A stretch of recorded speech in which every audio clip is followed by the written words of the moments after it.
Welcome everyone to another episode of Time for BL. This is the podcast where we review movies, TV shows, novels, and comics, all in the boys love genre.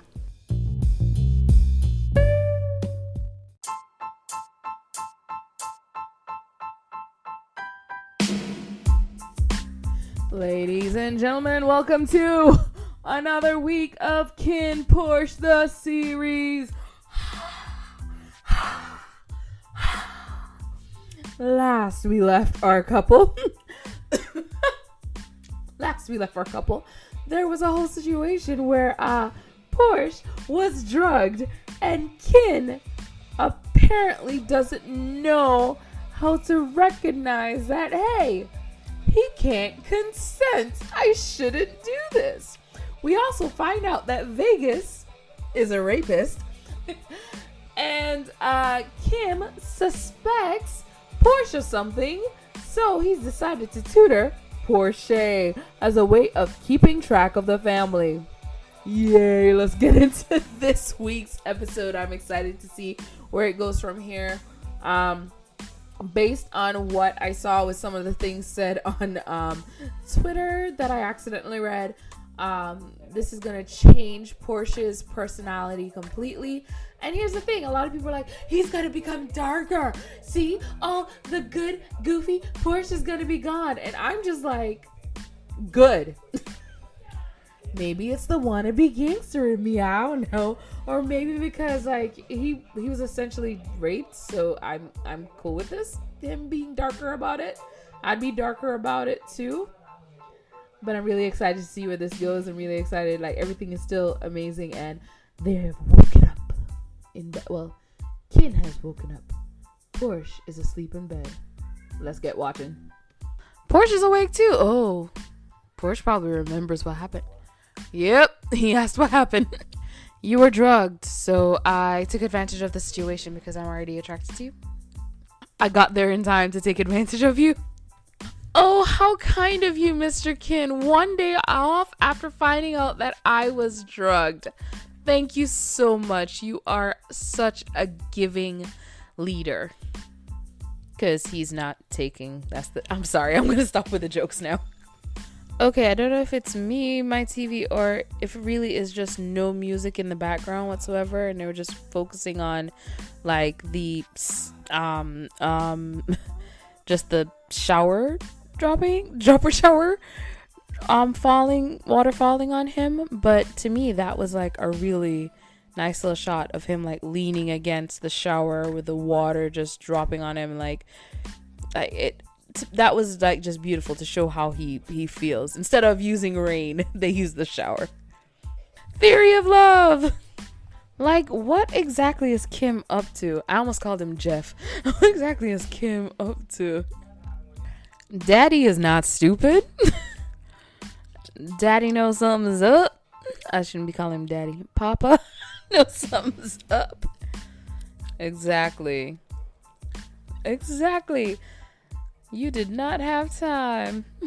I actually really like the actor playing the dad, and like his character so far. He is very competent, that I'm trying to figure out why everybody else is so incompetent. The setting, like the camera angles with him talking to his dad, you know, with the pools on either side, the buildings in the background, I really like how they have that framed, especially when you look at where the pool is with the dad and Kinn playing. The only thing that's awkward for me is where they are on that walkway, because there's those spaces. You know that they had to, of course, sit everything there. Like, everything was placed there just for this shot. It's not like the standard place for this chess table, and that's the only thing that makes it awkward for me. If it was on a flatter surface without, you know, those gaps, then it wouldn't look so awkward, I guess. That zoom in on the chess board, oh my gosh, like, just to show Kinn is not keeping an eye on everything.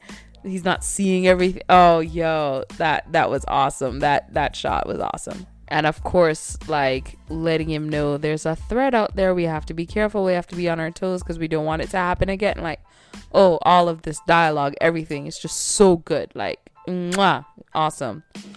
But I think what I really like is the fact that, you know, the dad is showing him, like, yeah, I'm kind of giving you the reins, but I still am. I know more than you. I know what's going on. I know what I'm doing. You don't know what you're doing. You still have a lot to learn. And he's doing that through a chess, a friendly, quote unquote, war of chess. How he came to visit him in the day, but he's leaving at night. Did he come back? What? Oh my gosh. These two brothers are so cute together. Like, seeing them interact. It's... yeah, who's nosy? But you can see that he still cares about his baby brother, and, like, you know, he's asking me to want to stay home. I think he misses his company. I'm guessing, because I'm just seeing the two of them interact for the first time, that he misses his baby brother's company still. Like, I feel like the relationship between the three brothers is very close, but they just show their affection differently. They don't need to call each other all the time and talk to each other all the time. They just have other ways of letting each other know, hey, I'm thinking about you, brother.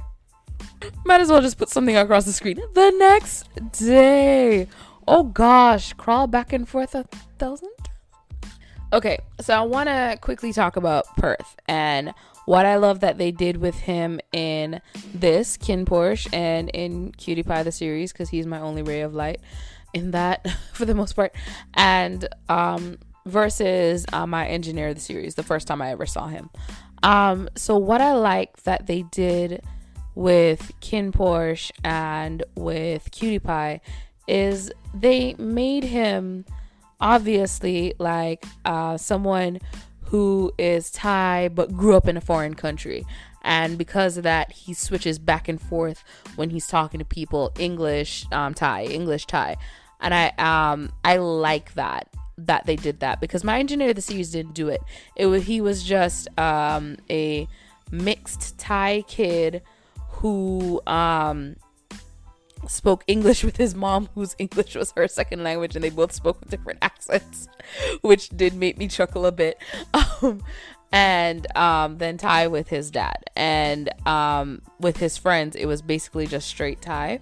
I think this version I like a lot better, because especially in his YouTube videos he has said before about struggling, having some struggles here and there with speaking Thai.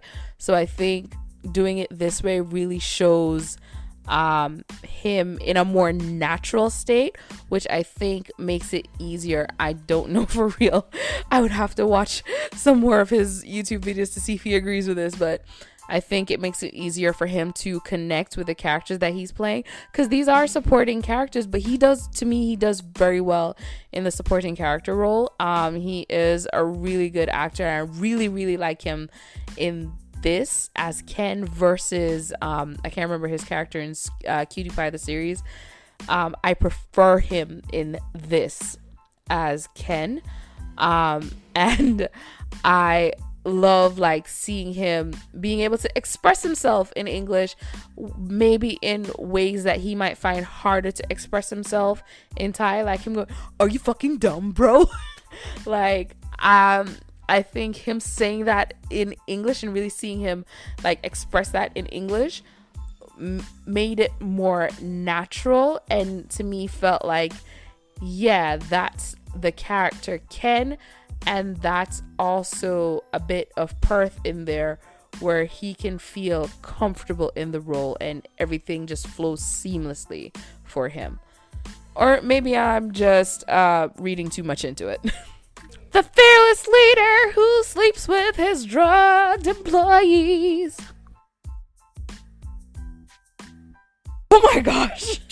I'm not gonna lie though, something about this makes me happy. Not for why he's getting punished, because I really feel like it wasn't his fault that he got drugged. He thought he just got a glass of water. It says to me that's not his fault.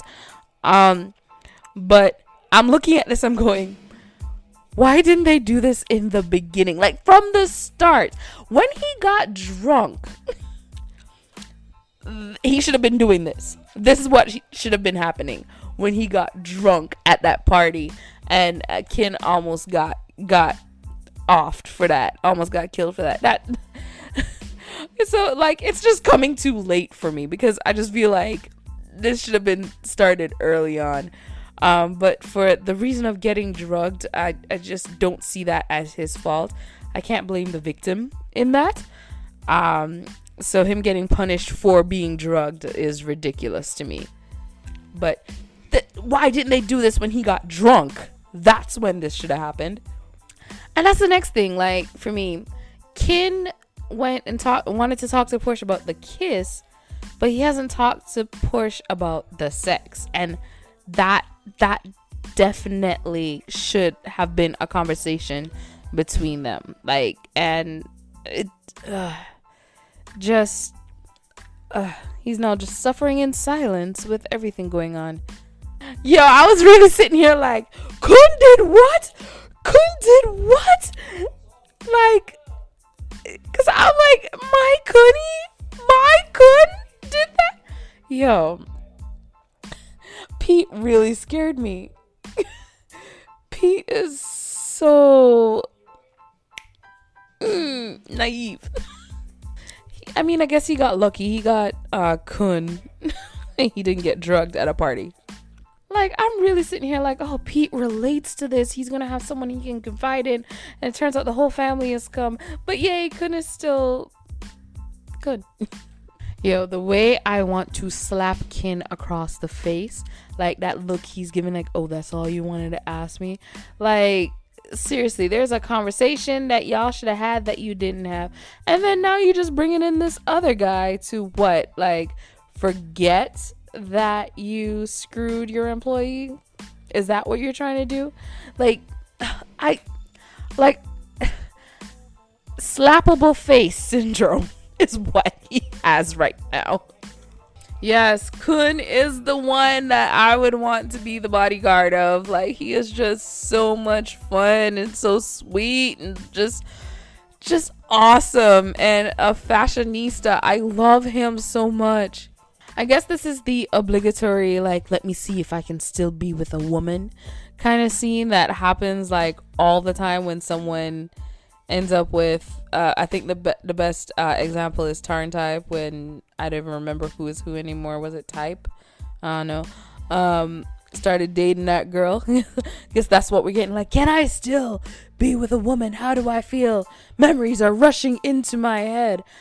Those scenes are kind of annoying to me because of like the whole because one of the things I feel like those scenes do is it feels like bi erasure, because a lot of these cases we can just be like, oh, I am bisexual, I am attracted to women and men, but no, they just completely get rid of that what is it, option, is be like, nope, you're gay now, you're only gay now, that is it for you. You can never be with a woman again. Actually, looking at it now, because they're splitting it between Kin and Porsche, so Porsche with that woman, Kin with that guy who I never bothered to learn the name of because I know he will be dispensed quickly, and then of course playing the scenes of the night. They didn't really do that. What it was more is Kin and Porsche not being able to get that night out of their head and thinking about each other. So they're going for more of a true love thing. Like, they can't, or not necessarily true love, but who inflamed them. I'm just like trying to figure it out. Who makes them horny? And they make each other horny and they want each other's bodies. There we go. And because they're going for that, I will say that's technically, I guess, not by erasure. It's more of the whole, like, I've been with you and now you're mine and you're the only one I can think of, and it doesn't necessarily have to do with gender. So I'll give them that. Both of them are like, I can now only get it up for one person. Honestly, I did not recognize Vegas without his pimp suit. wow, he's looking less like a low rent pimp today. I don't know if I mentioned it, but I also noticed that Porsche isn't drinking anymore. Like, at the bar, he didn't drink anything. So I think he's, like, avoiding all alcohol. I don't know if I mentioned it or not. When I replay the audio, I'm sure I'll realize I did. Oh, Vegas going to his next plan. Like, okay, drugging him didn't work. Let me seduce him with a motorcycle. Let's see what happens now. I hope the motorcycle tips over and Vegas bounces on the sidewalk because he's not wearing a helmet. I'm sorry. I'm just inner monologuing how I feel about this would-be rapist. Oh my god, this would be so romantic if it wasn't for the fact that you are a would-be rapist. And poor Porsche thinks he actually has a friend in Vegas. Like, thinks, oh gosh, this guy is gonna help me relieve my stress. He's helping me not think about this stuff. He is so awesome. This is great. That's the guy that drugged you. No, he didn't drug you, but he was a part of the drugging plot. He was involved in it, and he was drugged for you. Were drugged for him. You were drugged for him. And don't they have a curfew they gotta follow? Just walking up into the house, into the family house, walking along their pool, strolling into the house, Ken up all night waiting for him. Oh my god! I didn't know Ken was from Texas. Just pulling guns out of nowhere. That's I got a license to carry. I'm a card-carrying NRA member. Story time. Y'all know that I'm an immigrant. When I first moved to the States, I did live in the South. And I stayed over at my friend's house because we were teenagers. And I was sleeping over. And her dad let me know, don't touch the door because if the alarm goes off, I have a gun. And I was like, I don't think I can sleep in this house. You guys just carry your guns around? Like, no, it's just if anything happens, he has his gun. And you think that's normal that he sleeps with his gun by the bed. And that's what Ken reminded me of. I'm like, y'all think this is normal? Just having your gun while you sleeping and just waking up and pointing it and waving it at people? You NRA member? That is irresponsible gun ownership. And I had to rewind it because I just needed to watch that gun fly up again because I'm like, that is irresponsible, sir. How you gonna screw a man and then point a gun at him? And he's been drinking too and waving around weapons. Sir. Oh my gosh. Like, he really... Is that really the line we're going with here, Ken? Ooh. This is going to be some toxic relationships. Whew. I mean, this was a gangster show, so I should have known from the beginning that there's going to be toxicity throughout. So I don't know why I expected nothing less. So are you going to screw Ken too? I'm sorry. I'll leave. That person was playing the piano. I'm guessing that they're not an actor, like they're just like the owner of the facility or something, because that was so awkward. That whole thing was so awkward. But yeah, I guess we get to see that Kim speaks English. Wick is his Sasha Fierce. So this is how he's gathering information. Like, yeah, let's write a song about your brother. What's his name? What is he like? Where does he live? How tall is he? His shoe size? So part of me was going, Porsche needs to give up on this dream. You can't just start getting a tutor and trying to learn to write music to go to college like when? The end of the year. But that was a good song, my boy. That was a good song. I'm proud. I keep it up. Get that dream going. Don't let this guy steal your song. He probably won't. He might be one of the good ones. So I'm guessing they're a match made in heaven because they both like music. Is that going to be the thing? Because I don't hate it. Okay, what happened? There's no way he got fired. 1 week to think. Yeah, 1 week to spend time with your brother. and really think about, hey, what did he? Yeah, he needs this. Again, I really like the dad because it's just so, like, he just really plays a competent character well. Like, the dad is just a competent gangster. Why is he always not wearing bottoms? Oh my gosh. And I blame Kin for that. Like, knock, sir. Your dad, sir. Your dad told him he could go. Stop screwing your bodyguards. Jai. Put some clothes on. It's so wrong. That's so wrong that you're wearing. Keep your pants on, boy. Pete is so cute, though. I do love him. I swear, if Kin showed up at his house while he's on vacation to get away from him and get some space and clear his head. Ooh. And of course, his ass would do some ish like this. Like, read the room, sir. Leave. The dude is off work and is like ordering him stuff. Like, he is on vacation, sir. Pour your own beer. Crazy outfit. No. The spectacularly dressed Mr. Kun. Get it right. They're about to get this dude in trouble when he go back to work. Like, you can't even just give, like, you're so controlling. Oh my gosh. Kin's face just gets more slappable and slappable as the scenes go. He can drink safely at home. He can't drink safely with you. How did Kin get there without bodyguards? That just hit me. Like, why aren't there people with him? Like, is he allowed to leave without a bodyguard present? Isn't that how he got chased down by opposing forces the last time? I love how I said that, and then right afterwards when they're talking, the people come surround them. Like, because I was sitting here like, how did he leave without bodyguards? He's gonna need protection. And bam. What happened? They get surrounded. Well, thank God for GPS, I guess. Oh gosh, please don't let me wait till the next episode. Please get this wrapped up in this episode, because I'm gonna have heart palpitations for a week.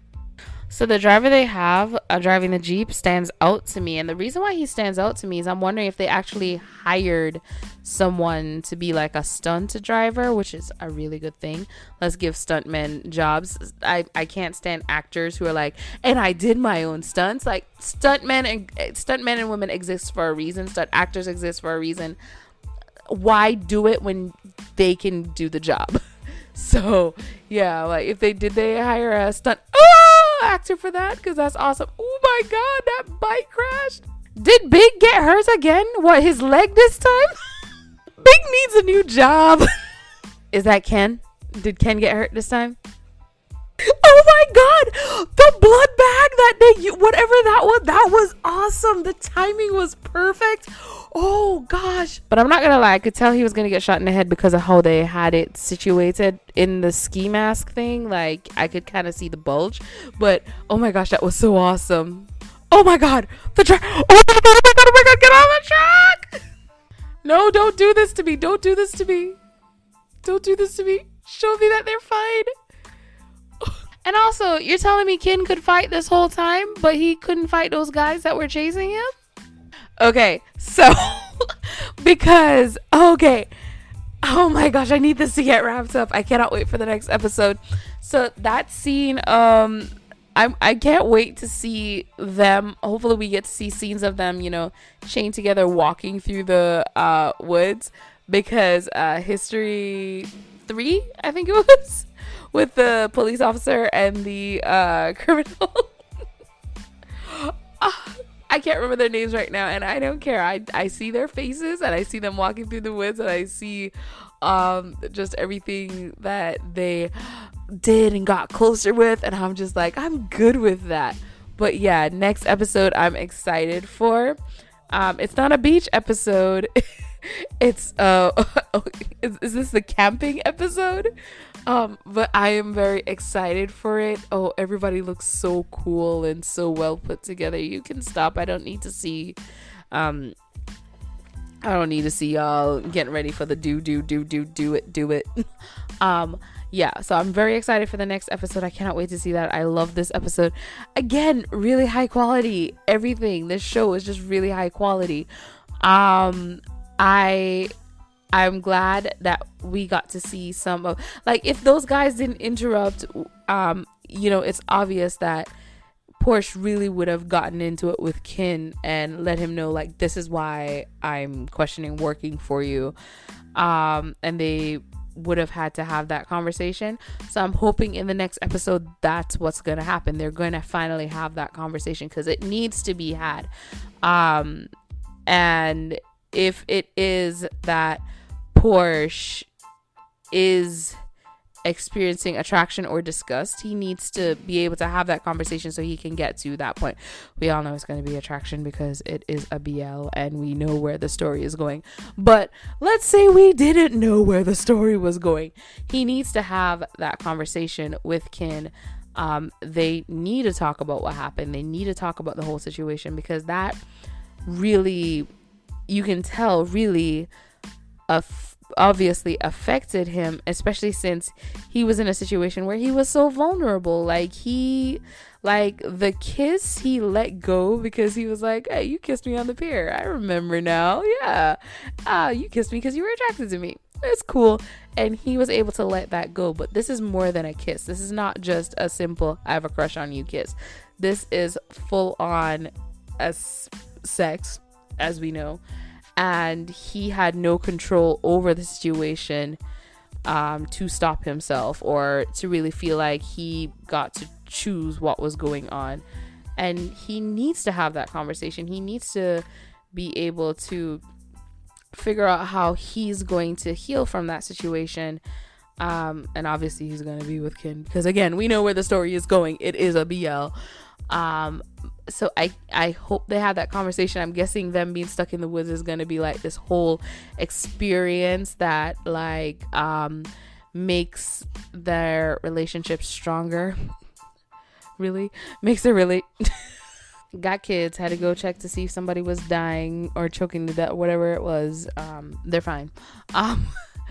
But yeah, I'm hoping this is going to be the thing that makes their relationship stronger, teaches them to open up to each other and to really just have conversations.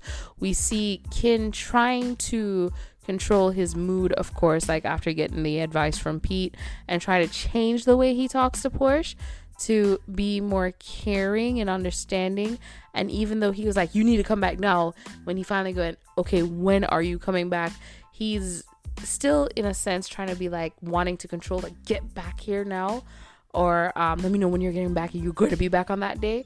But he's learning, hopefully really learning to kind of let go of that, and hopefully, really actually just open up to Porsche and let him know this is what I feel. And that's what the conversation is going to do for them as well. He can talk about his feelings and what he wanted and what that whole situation was for him. Porsche can talk about his feelings and what that whole situation is for him, and the two of them can heal in whatever way healing needs to be.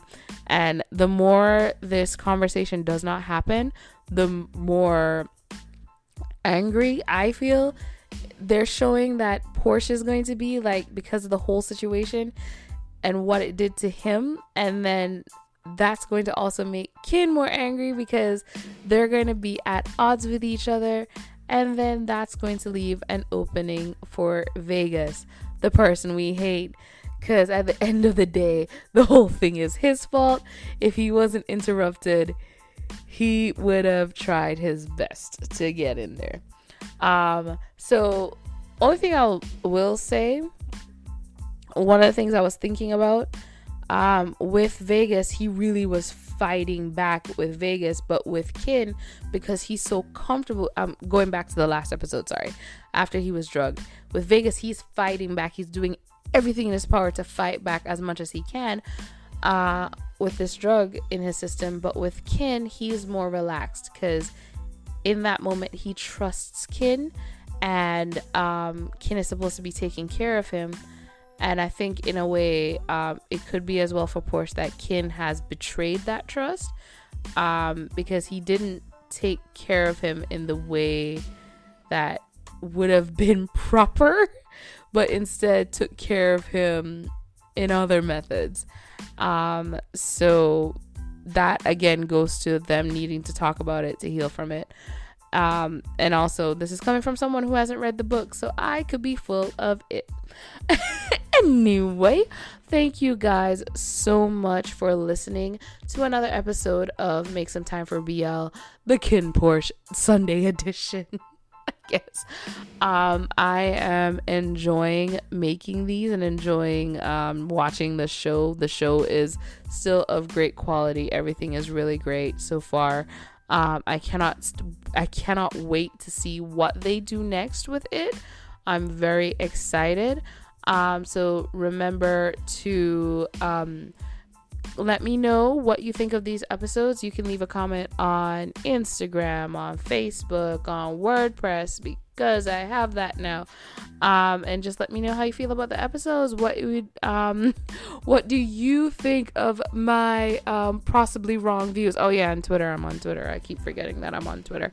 Anyway, thank you so much for tuning in, and have a wonderful morning, evening, afternoon, and good night, whatever it is, wherever you are. Bye.